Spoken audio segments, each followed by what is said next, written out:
El Consejo Europeo es el centro del poder en Europa.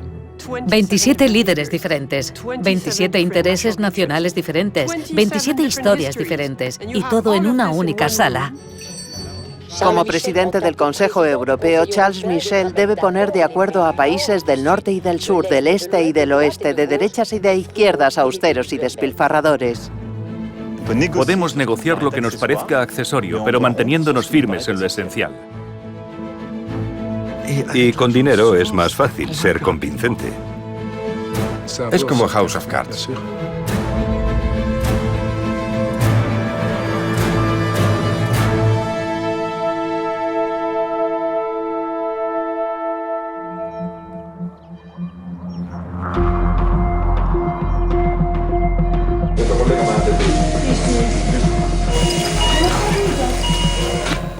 La situación en Italia es angustiosa. Los médicos se ven obligados a elegir quién debe morir.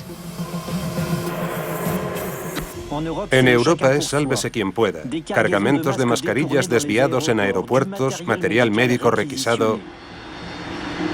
Al principio de la crisis del coronavirus, la Unión Europea estaba desbordada. Era una catástrofe. Cada país actuaba por su cuenta. La Unión Europea se derrumbaba ante nuestros ojos.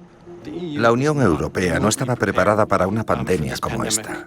Se cerraron las fronteras, no circulaban mercancías, se confiscaba material de unos y otros. Fue una guerra abierta. Italia confía en China para recibir ayuda. Fue como un accidente de tráfico a cámara lenta. No eras consciente de lo que estaba pasando.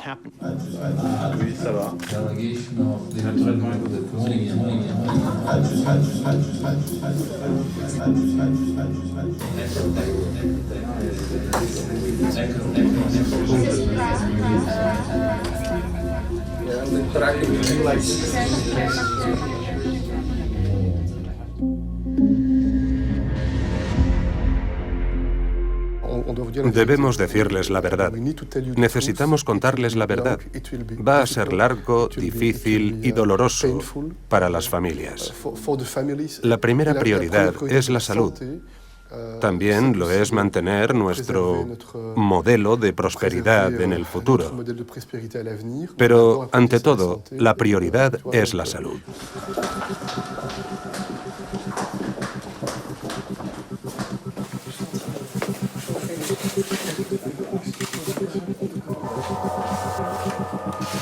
En los últimos días, hemos confirmado que el virus se está propagando por todos los Estados miembros. Realmente era una cuestión de débiles y fuertes. ¿Iban a permitir que solo algunos países de la Unión Europea sobreviviesen a la pandemia? Si el sur de Europa y Francia se estancaban económicamente, el euro no sobreviviría. Francia propuso la idea de un fondo europeo de rescate. Países Bajos frena cualquier iniciativa presupuestaria extraordinaria, aunque tenga que iniciar una batalla jurídica en el seno del Eurogrupo. El gobierno de Mark Rutte mueve ficha para cortar de raíz cualquier intento de mancomunar la deuda europea. Mark Rutte pretende ser la representación del protestante neerlandés agarrado. El discurso de los países del norte es el de la austeridad. Estados como Alemania, Países Bajos, Dinamarca, Suecia, Austria, ¿cómo olvidarla?, y Finlandia. Es legítimo que en Europa los países económicamente fuertes, como nosotros, paguemos más y otros reciban más. Así es como funciona la Unión Europea. Pero hay que mantener un equilibrio y ser comedidos para que las dos partes puedan soportarlo. Los beneficiarios y los pagadores.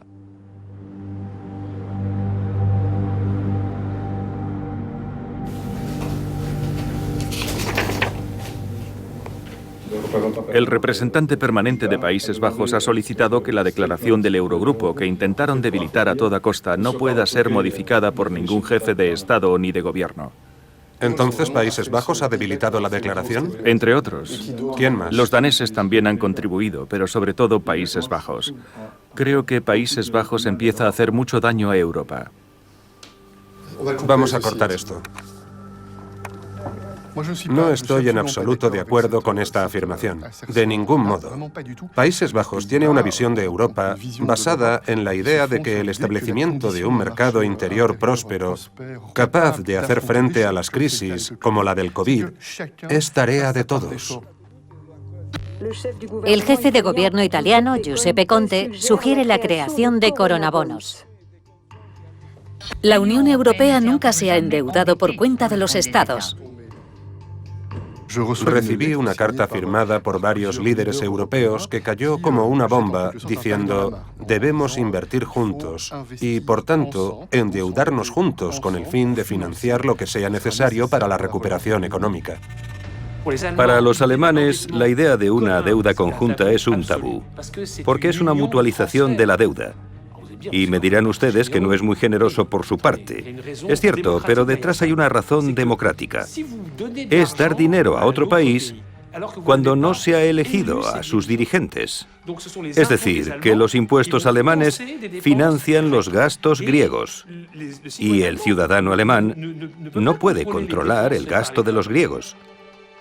Si usted le habla hoy en Alemania a cualquier responsable político de deuda conjunta, prepárese. Es como enseñarle un ajo a un vampiro.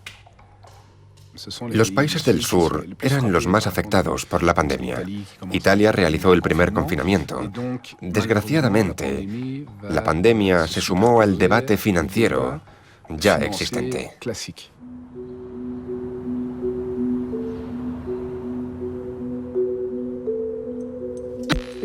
La reunión es virtual, pero el enfrentamiento es muy real. Los países en primera línea frente al virus piden una respuesta europea fuerte. Que tenemos que articular un gran plan Marshall, un gran plan de inversiones públicas para el conjunto de la Unión Europea.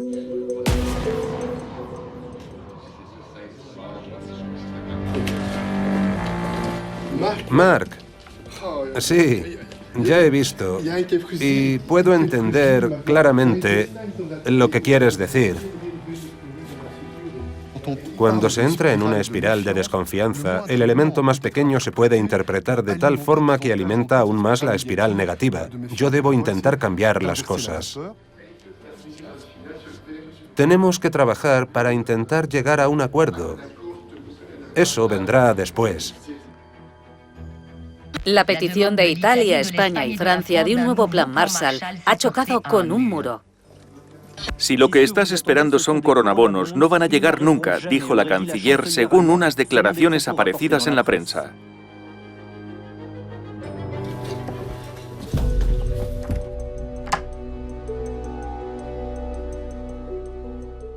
Nosotros no queremos una deuda conjunta, porque mutualizar la deuda no conduce a la riqueza de la Unión Europea.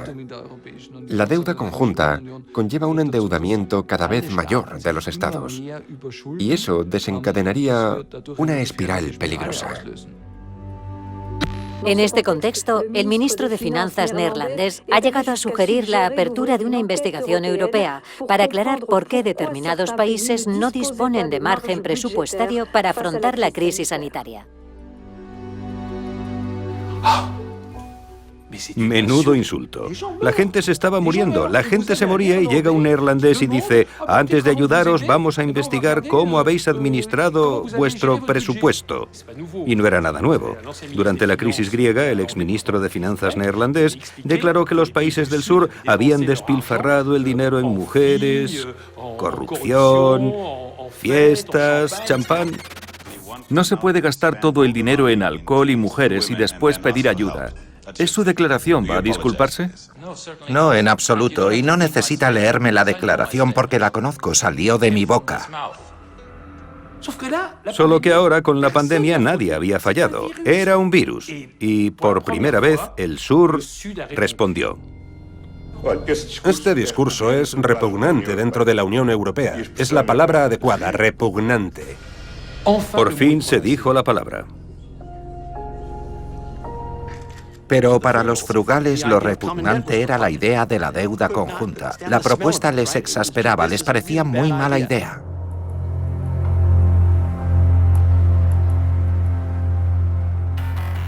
Cuanto más pienso en el concepto del Plan Marshall, más sensato me parece, pese a lo que digan algunos.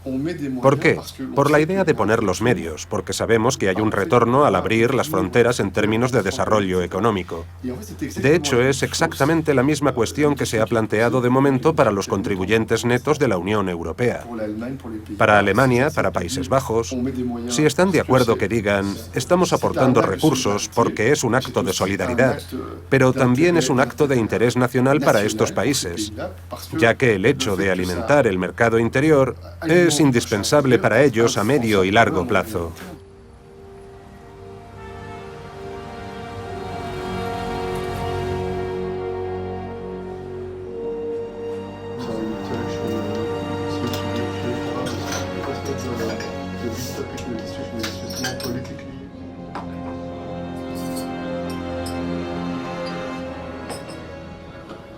Hola, ¿todo el mundo está listo? Me gustaría que reflexionáramos sobre nuestra comunicación. Sabemos que nos arriesgamos a que se nos vea muy divididos en los próximos días, pero creo que es fundamental evitarlo, aunque no estemos de acuerdo en todo. Europa tiene que demostrar que es la casa de todos los ciudadanos europeos. No estamos escribiendo una página de un manual de economía. Estamos escribiendo una página de un libro de historia. Lo que estamos pidiendo a la Unión Europea es lo mismo que nos estamos aplicando a nosotros mismos. Coordinación y, en segundo lugar, la mayor movilización de recursos económicos y materiales de la historia, porque Europa está en guerra contra el coronavirus. La principal batalla que Italia debe librar en las reuniones europeas es la de un fondo que sea financiado con una participación económica del esfuerzo, por ejemplo, en forma de eurobonos. Yo no digo esto para oponerme al sur de Europa ni para evitar ser solidario. Insisto, creo que los eurobonos rompen el equilibrio de la zona euro. Hubo un momento de sinceridad que permitió que determinados líderes abandonasen, no voy a decir sus principios, porque los mantuvieron, pero sí el tono.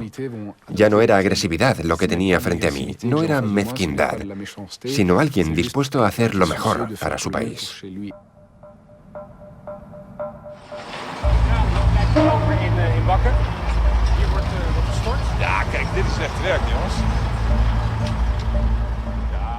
Países Bajos solo existe porque existe la Unión Europea. La incapacidad de la clase política para decírselo a su pueblo explica esta posición tan extremista. Por favor, no les dé dinero a los italianos ni a los españoles. Oh, no. Toma buena nota.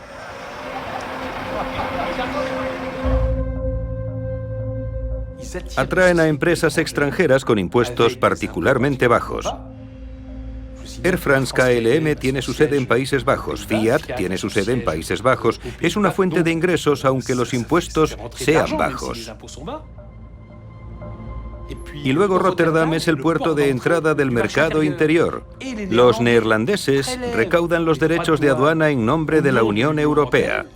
Pero se quedan con una parte. Con el pretexto de que es mucho trabajo, se quedan con un 15% como mínimo. Se enriquecen a nuestras espaldas.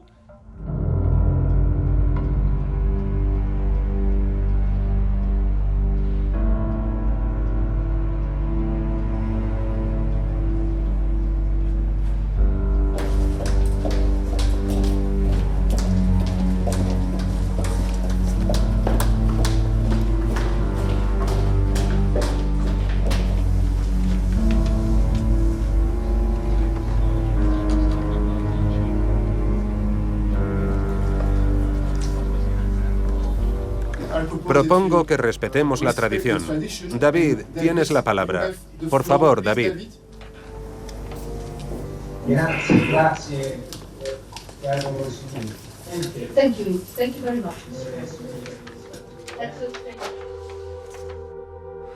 Los componentes de la industria automovilística alemana se fabrican en gran parte en Italia. Si se quiere apoyar a la industria alemana, también se debe apoyar a la industria italiana que fabrica los componentes. Si se derrumba Italia, la industria alemana se derrumba. Gracias a ese Consejo Europeo, conseguimos acabar con uno de los tabúes que existían hasta entonces, la idea de invertir juntos. Soy consciente de que no está todo resuelto, aún hay muchas dificultades por delante.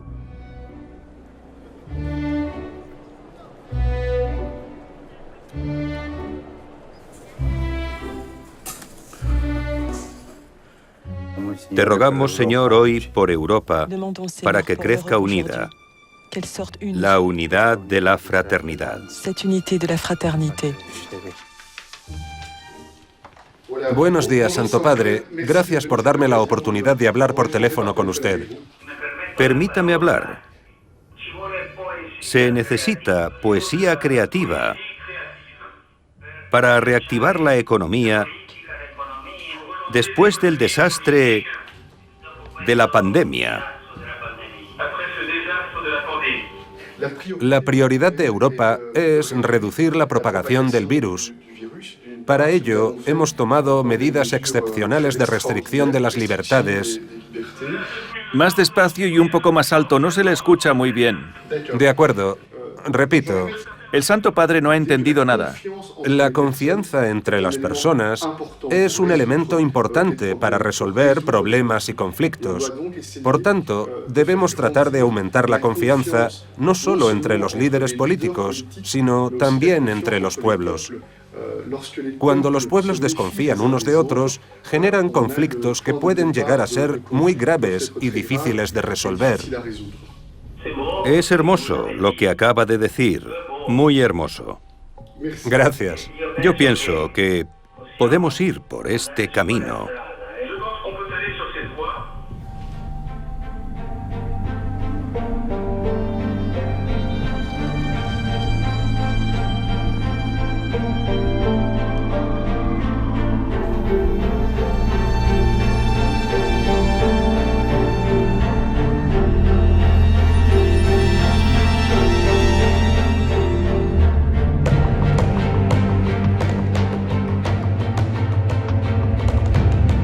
Giro inesperado en la cumbre de la Unión Europea.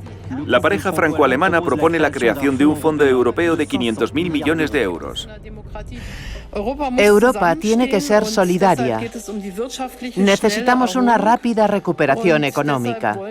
Por eso queremos crear un fondo temporal de 500.000 millones de euros. El anuncio pilló a todo el mundo por sorpresa y recordó a los políticos de nunca digas nunca jamás. Alemania acepta el principio de deuda conjunta. El bando de los frugales pierde a su aliado más poderoso. Todos se cayeron de la silla. Angela Merkel tiró por la borda 30 años de política presupuestaria alemana. Era una revolución fundamental. La proposición franco-alemana marcó el punto de inflexión. La Unión Europea no está formada solamente por Alemania y Francia, sino por 27 países miembros. Es totalmente legítimo que los demás países también aporten sus ideas, sobre todo los que al final tendrán que pagar.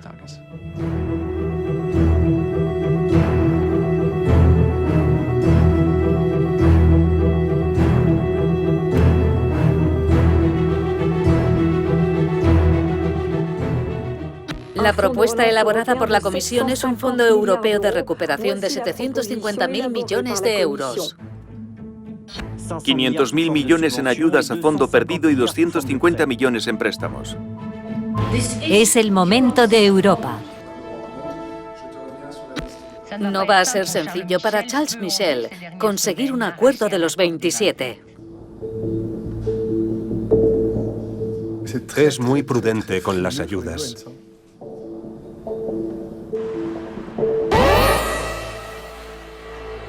Alerta de secuestro. El presidente del Consejo Europeo ha desaparecido de las pantallas de radar de los medios. ¿Dónde se ha ido Charles Michel? Está en la sombra. Le hemos visto como el rey de Europa. En realidad, su trabajo es echar carbón en 27 calderas a la vez para que avance la maquinaria europea. Un trabajo de precisión. Y de momento no está bien ajustado. Con el cierre de fronteras no puede reunirse con los demás dirigentes europeos. Las imágenes de cumbres virtuales en las que se le ve solo ante un mosaico de jefes de Estado y de gobierno dan la impresión de que sigue la crisis tras la pantalla como un mero espectador.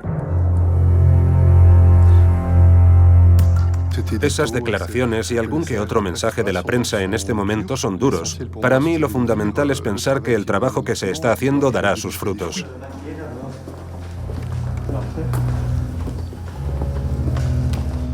The scope of our response must match the scope of the crisis. Según nuestra información, el jefe de gabinete de Charles Michel ha dimitido.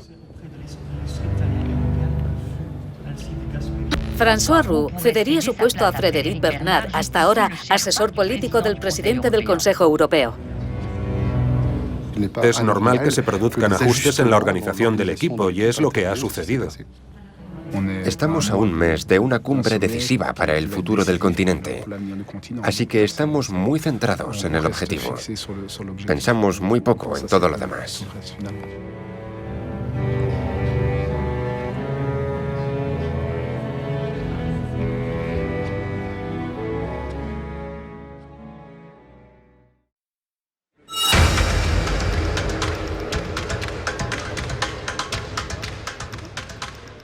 Se acabó el tabú. Los 27 aceptan la idea de la deuda conjunta para financiar la recuperación.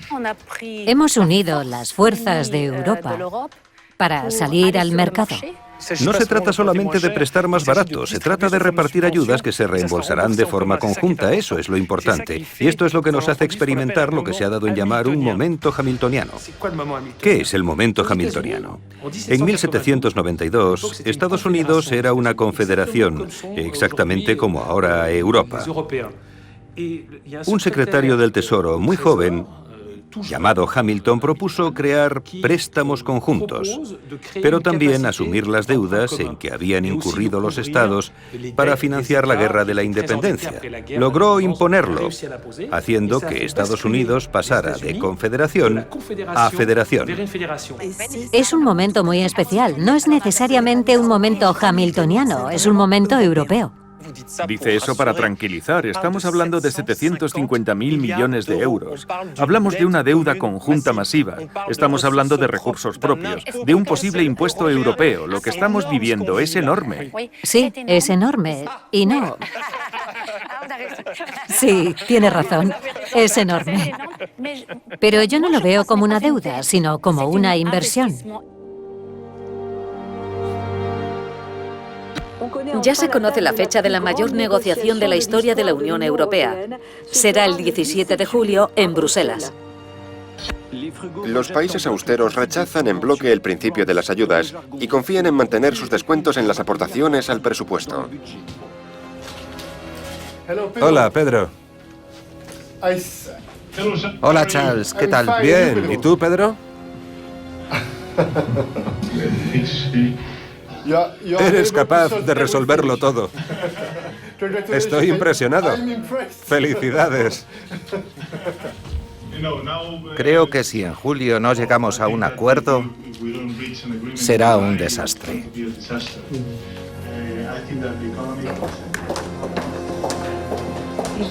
Hola, mi nombre es Vanessa. Soy la asistente personal del presidente Charles Michel. Sé que el primer ministro intentó contactar con... Como recordarás, en febrero propuse 1.094.000 millones de euros para el marco financiero plurianual. Los frugales querían 1.050.000 millones de euros. Tengo la intención de proponer una cifra intermedia. Informo al presidente.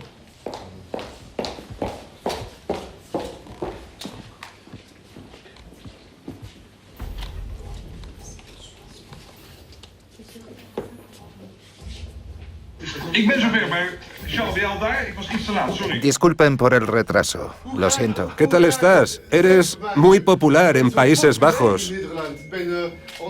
Estoy impresionado. Sí, pero es temporal. Pero eres muy fuerte. Estoy seguro de que con semejante popularidad será fácil conseguir un acuerdo en el Consejo Europeo. Sí, sí. Puede hacernos la vida más fácil, estoy convencido. Los frugales exigen que los países beneficiarios de ayudas se comprometan a hacer reformas económicas. Otra condición para el Fondo de Recuperación es el respeto del Estado de Derecho. En Hungría, los derechos de las personas homosexuales retroceden. Polonia ha provocado una acalorada polémica en Europa con las denominadas zonas libres de ideología LGTB, decretadas por varios municipios.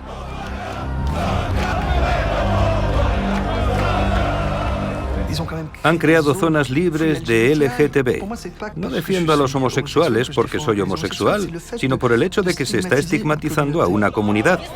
No olvidemos lo que ha pasado en nuestro continente.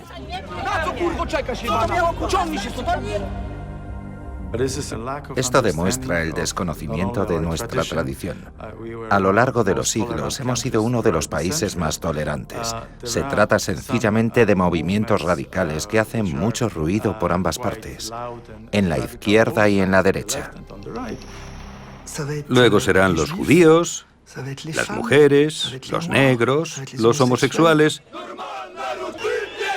Es importante establecer un Estado de Derecho, los valores de la Unión Europea como hilo conductor de todo. Y con dinero es más fácil ser convincente. Rechazo de lleno cualquier acusación de este tipo. Todos los seres humanos tienen los mismos derechos. Las mujeres adquirieron sus derechos en 1918. Polonia fue pionera en Europa. No me apetece dejar de herencia a las futuras generaciones una Europa en la que los derechos solo estén en los libros de historia. Y ahora tenemos a Sebastian Kurz. Hola, Sebastian. ¿Qué tal? ¿Nos oyes? Hola, ¿nos oyes? Así debería funcionar mejor. ¿Nos escuchas ahora? Ya está, ya os oigo. Perfecto. ¿Qué tal, Sebastián? Bien. Le he dicho que al final no habrá ni 500.000 ni 400.000 millones en ayudas. Luchamos para que no haya ayudas de esta magnitud.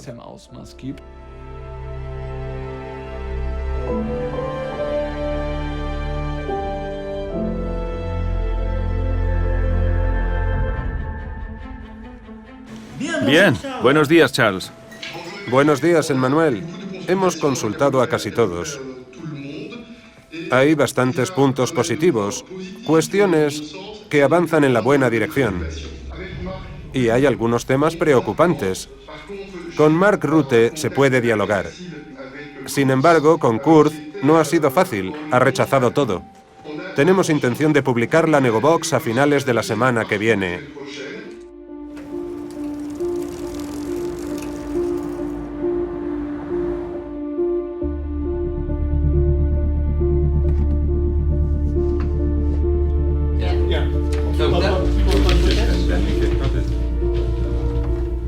La Negobox es el texto del acuerdo. La llamamos así para decir que sigue abierto a negociación. Es un texto que va cambiando hasta el acuerdo final, las conclusiones. La verdadera negociación comienza cuando se mencionan los importes y entonces se producen tensiones. La Comisión ha propuesto aumentar en 1.500 millones de euros. Necesitamos 2.000 millones para el primer pilar, que corresponde a la propuesta de la Comisión, y otros 500 millones para lo que hemos prometido.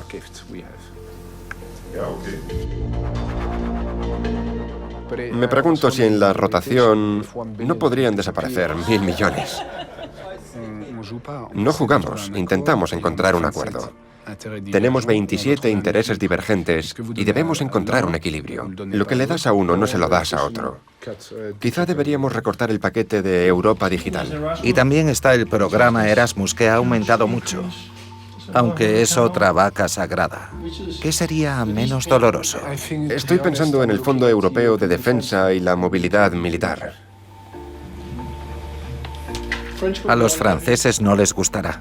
Puedo preguntarles, ¿qué preferís, la política agrícola común o la defensa? Venga, retiramos 1.000 millones del Fondo Europeo de Defensa.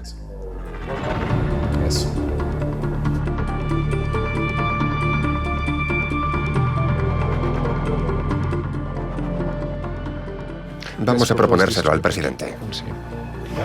Me recuerda a la elaboración de salchichas. Mejor no ver cómo se hacen.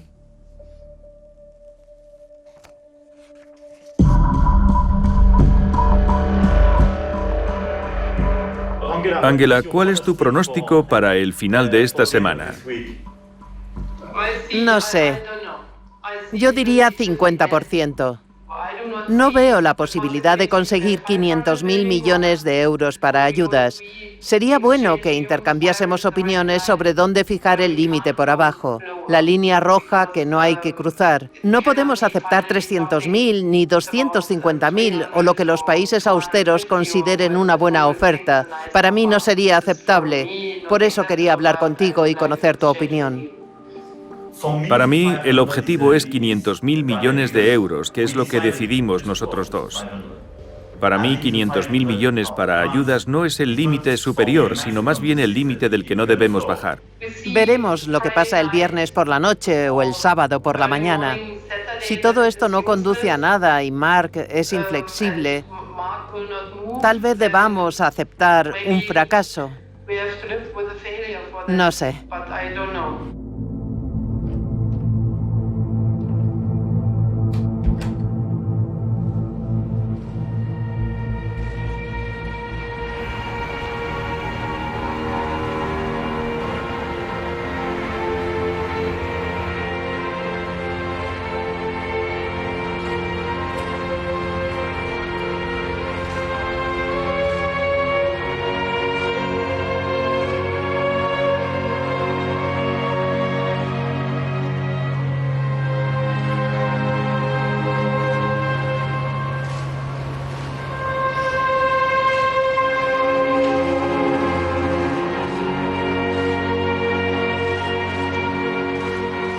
Todos ellos, todos los fallecidos, permanecerán en nuestro recuerdo.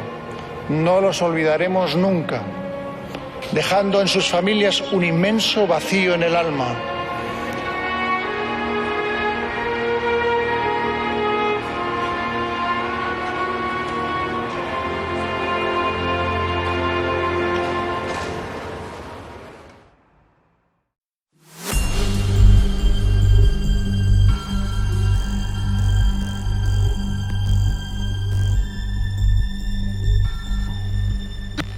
Se avecina una cumbre rara, sin prensa, sin contacto y con mascarilla.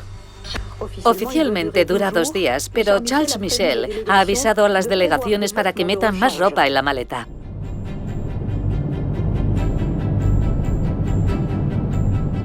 Los dos temas son el tamaño del presupuesto y los descuentos. Primero debemos resolver estos puntos y luego las condiciones.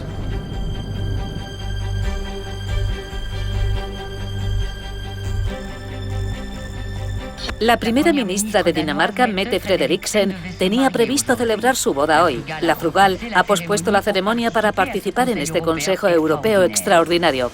¿Qué tal está? Un saludo con el codo. Es un momento de verdad y ambición para Europa. El mundo entero nos está mirando. Hay mucho en juego. Algunas decisiones del Consejo Europeo se toman por unanimidad. En ese sentido, hay un intercambio permanente de vetos en cualquier Consejo Europeo. Comenzamos la cumbre y algunos países me habían comunicado unas horas antes del inicio que en el tema de las ayudas no podían estar de acuerdo, de modo que no saldrían adelante.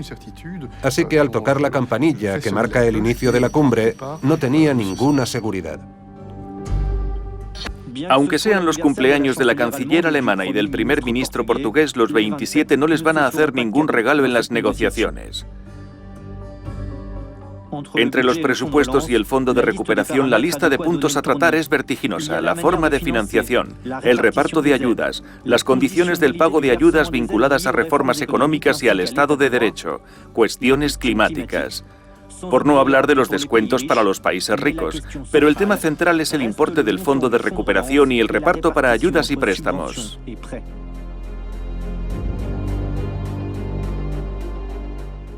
Tenemos una estrategia, pero no un plan detallado para ninguna hora del día. Napoleón decía, si llegas al campo de batalla con un plan preconcebido y no te adaptas, estás perdido. Los frugales se han repartido el trabajo para atacar en todos los frentes. El canciller austríaco se concentra en el tamaño y la financiación del fondo. La primera ministra de Dinamarca se encarga de los descuentos presupuestarios para los países que más contribuyen. Y el primer ministro neerlandés de las condiciones del pago de ayudas. Incluso ha exigido un derecho de veto en los planes de recuperación de los países del sur. En lo referente a los préstamos, esperamos reformas en los países beneficiarios. El deseo de ciertos países es recibir ayudas. Así que, chicos, necesitamos más garantías de que vais a llevar a cabo reformas. Toca una cuestión de soberanía elemental. Es difícil que un primer ministro o un jefe de Estado acepte tener que contar con la aprobación de un tercer país para llevar a cabo las reformas que considere. Soy consciente de que cuando se trata de temas complicados, igual que en un ring de boxeo, la fase de observación es en la que cada cual recuerda con firmeza su posición de principio. Buenas tardes. Hasta mañana. Hasta mañana.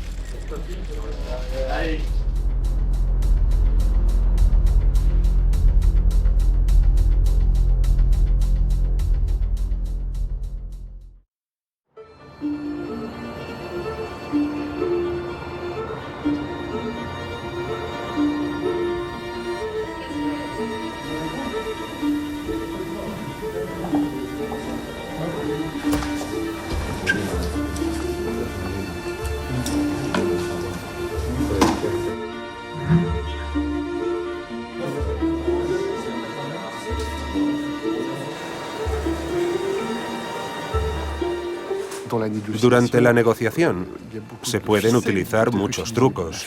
La firmeza, el humor, los tecnicismos, hacer como que no se entiende la propuesta cuando se ha entendido perfectamente.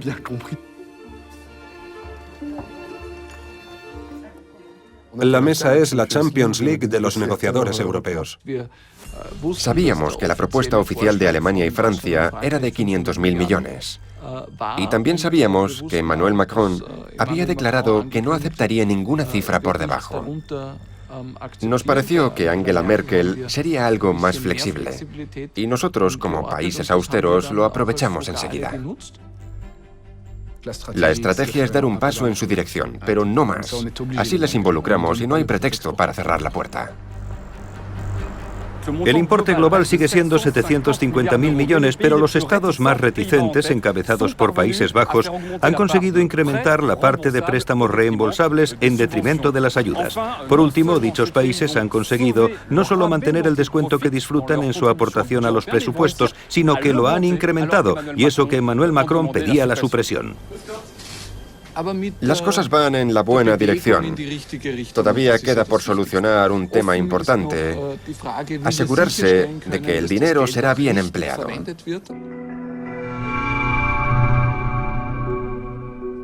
La tarde del sábado, el ambiente era muy duro, porque la mayoría de los Estados miembros tenía la sensación de que el grupo de los frugales, a los que se sumaba Finlandia, no daba ningún paso en la dirección del compromiso.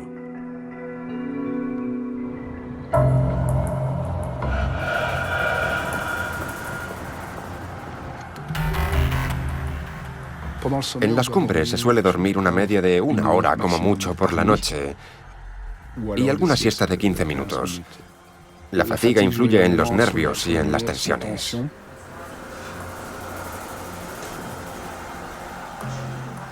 La pareja franco-alemana, exasperada, abandona una reunión con los frugales dejando a los demás dirigentes en el sitio. Supuestamente Macron habría pedido que tuvieran preparado su avión por si decidía regresar a París. Podemos negociar lo que nos parezca accesorio, pero debemos mantenernos firmes en lo esencial. En ese momento pensé que se había acabado. No iba a funcionar. En momentos así es importante mantener la sangre fría e intentar que todo el mundo permanezca en Bruselas. Me alteré y cometí un error. Dije, decidle a Marc que he pedido que preparen mi avión. Michel bromeó diciendo que conocía a la gente necesaria en Bélgica para cerrar todos los aeropuertos. Nadie se iría hasta que no hubiera acuerdo. Nosotros no consentimos que nadie nos chantajee diciendo que se marcha, porque no obtiene el resultado deseado. Se pueden gestionar las cosas de otra manera, pero los países austeros no vamos a cambiar nuestra posición por eso. Si en ese momento se hubiera producido una ruptura, habría sido muy difícil volver a poner una propuesta sobre la mesa para continuar con las negociaciones.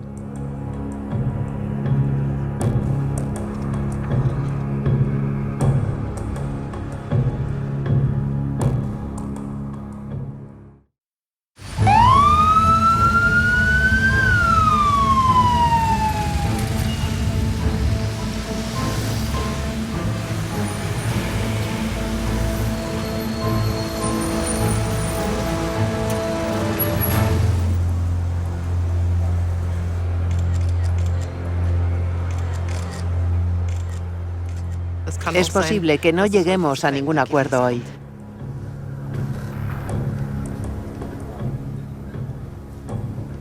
Nuestra táctica es poner siempre algo sobre la mesa. Cuando pones algo sobre la mesa, obligas a todos a posicionarse. Si no pones nada, dejas que la gente imagine, hable, se queje y acaben con la reunión.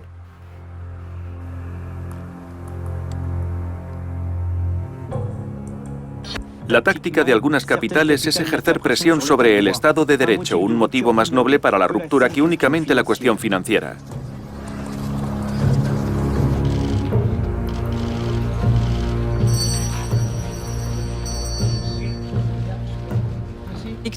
Viktor Orbán salió súbitamente del Consejo Europeo para hablar con la prensa y se dirigió al Museo de Historia de Europa.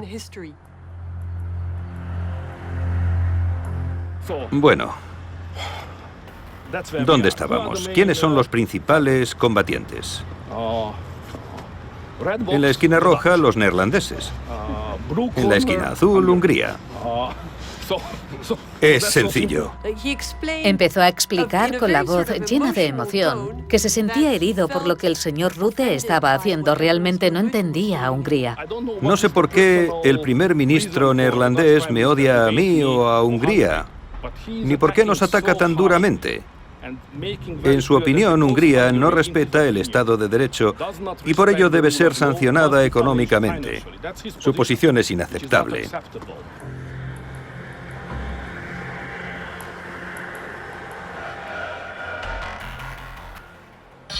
El tema principal, el importe de las ayudas, sigue sin resolverse. En cuanto al fondo de recuperación, llegaron a 400.000 millones. Se centraron en 390.000 o 400.000 millones. Al final se habló poco de dinero, si nos fijamos en el paquete global, sobre todo porque había un presupuesto de más de 1 millón de millones. Pero la simbología de que la cifra comenzara por 3 o 4 influyó mucho. Estábamos en una situación de cara o cruz, gano o pierdo. Todo se centró en eso. Subió el tono entre el presidente francés y el canciller austríaco. Emmanuel Macron supuestamente habría dado un puñetazo en la mesa y denunciado la mala voluntad de los frugales, reprochándole en especial a Sebastian Kurz el haber abandonado la reunión para hacer una llamada. No conozco a ningún jefe de Estado ni de gobierno que permanezca todo el tiempo en una reunión. Todos tienen que hacer llamadas de vez en cuando, todo el mundo tiene que ir al servicio. Creo que son necesidades normales. Todo el mundo lo hace.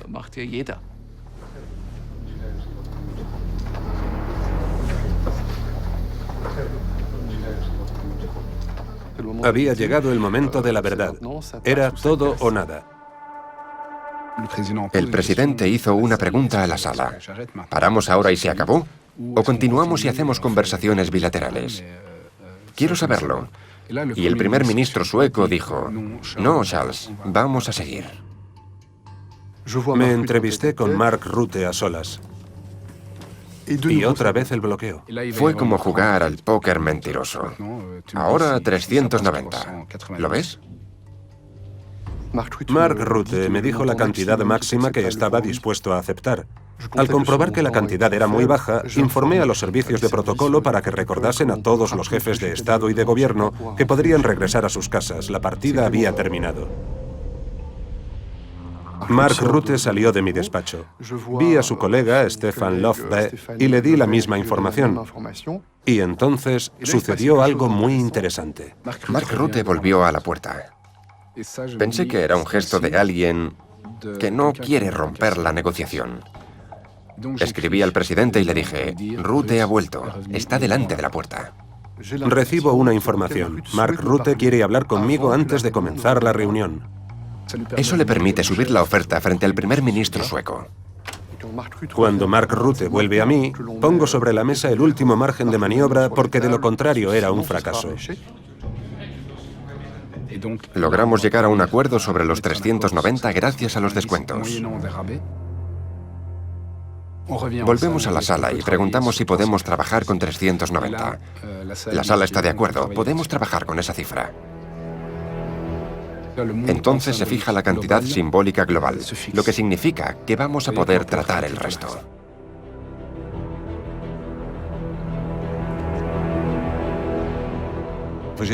Hemos venido para proteger los intereses de nuestros países, no para asistir a los cumpleaños de unos y otros.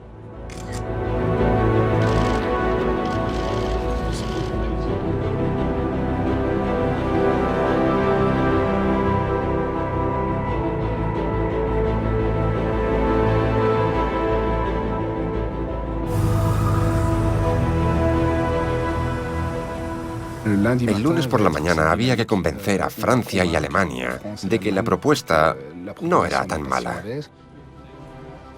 En el Consejo Europeo no se puede humillar a nadie. Pero hay perdedores, y en esta ocasión los neerlandeses y los tacaños habían perdido. Les recuerdo que llegaron al Consejo Europeo diciendo no a la deuda conjunta, no a la deuda conjunta. Ese fue el punto de partida. Aceptaron la deuda conjunta enseguida y luego comenzaron las negociaciones para ver si serían 750.000 millones de ayudas o de préstamos. Es decir, que cayeron en su propia trampa al entrar en una negociación de cifras, cuando lo que rechazaban era el principio de la negociación en sí.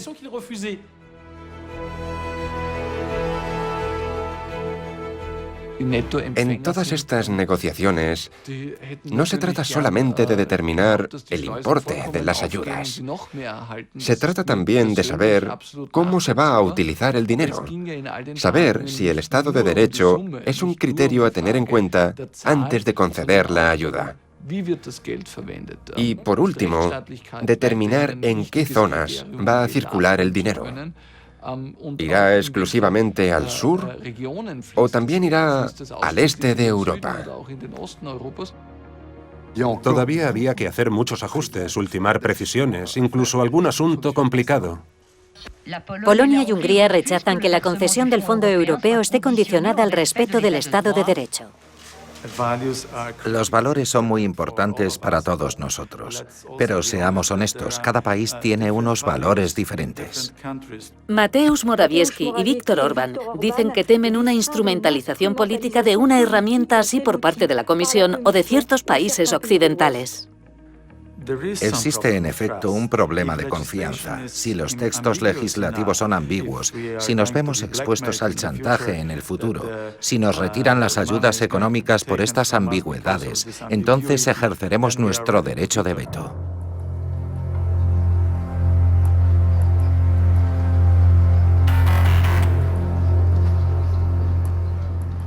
Hay países que quieren bloquearlo todo cuando hablamos de Estado de Derecho, pero saben que si lo bloquean, también bloquean cualquier ayuda para los países que más necesitan el dinero en una crisis, y los que más necesitan el dinero en una crisis saben que si bloquean el Estado de Derecho, no recibirán dinero.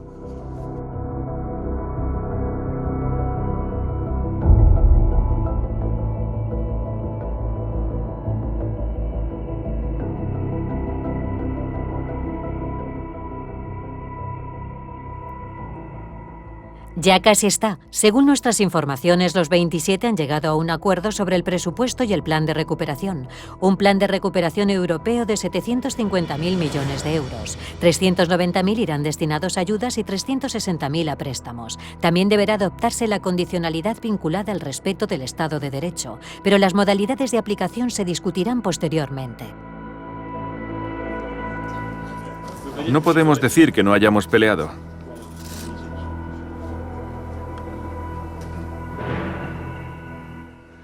Las negociaciones fueron tan complicadas.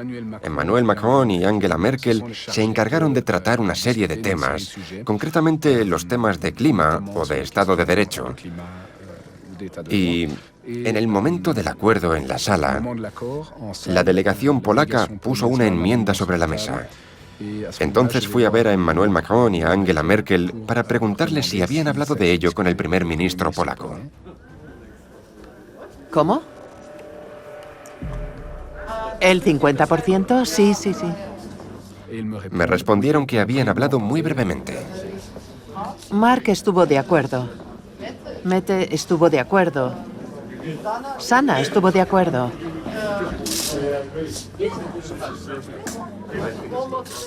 Tenemos que encontrar a Mateusz. Entonces fui a ver a la delegación polaca para decirles que primero había que presentar la enmienda en la sala ante todos. Ahí estaba el primer ministro de Polonia en la última ronda.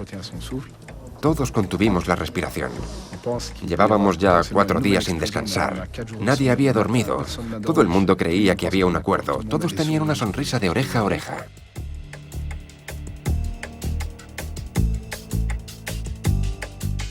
El primer ministro plantea la cuestión.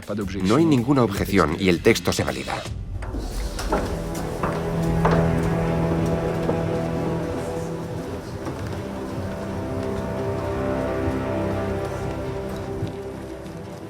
Han sido necesarios 4 días y 4 noches para cambiar Europa. 92 horas de negociaciones. Una de las cumbres más largas de la historia. Lo hemos hecho. Europa es fuerte. Europa está unida. Es un momento histórico para Europa. ¿Piensa que es un acuerdo histórico? No es la palabra que yo utilizaría. Hace solo 8 días, algunos miembros decían, estamos en contra del principio de deuda conjunta. Han aceptado. Seremos solidarios con la recuperación, pero los países que reciban la ayuda tendrán que emprender reformas estructurales.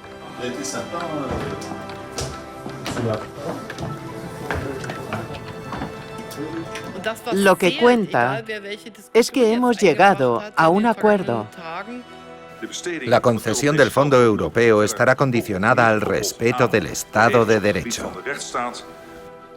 No solo hemos conseguido dinero, hemos defendido también el orgullo de nuestras naciones.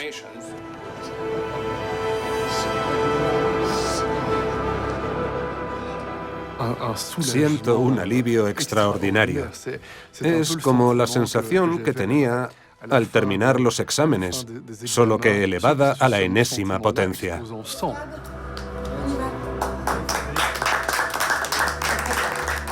Siento una alegría inmensa porque lo hemos conseguido. Lo hemos superado. Siento una gran satisfacción por haber cumplido mi misión. Lo hemos conseguido. Tenemos algo parecido a un eurobono. Enseguida nos daremos cuenta de que no nos costará nada devolver el préstamo, porque se crearán impuestos europeos nuevos y no serán los ciudadanos los que los tengan que pagar, sino, por ejemplo, los chinos, que importen productos que no respeten el Acuerdo de París. Lo pagarán los gigantes digitales, los mercados bursátiles, etcétera, etcétera. Los frugales seguirán diciendo que todo esto se ha hecho de forma excepcional para hacer frente a la crisis del coronavirus. Un dinero que no cuesta nada y que no será reembolsado por los europeos. Es mágico. En mi opinión, vamos a continuar con este sistema. Estoy convencido de que hemos vivido un momento hamiltoniano. No digo que lleguemos a una federación pronto, pero en cualquier caso, vamos hacia ella.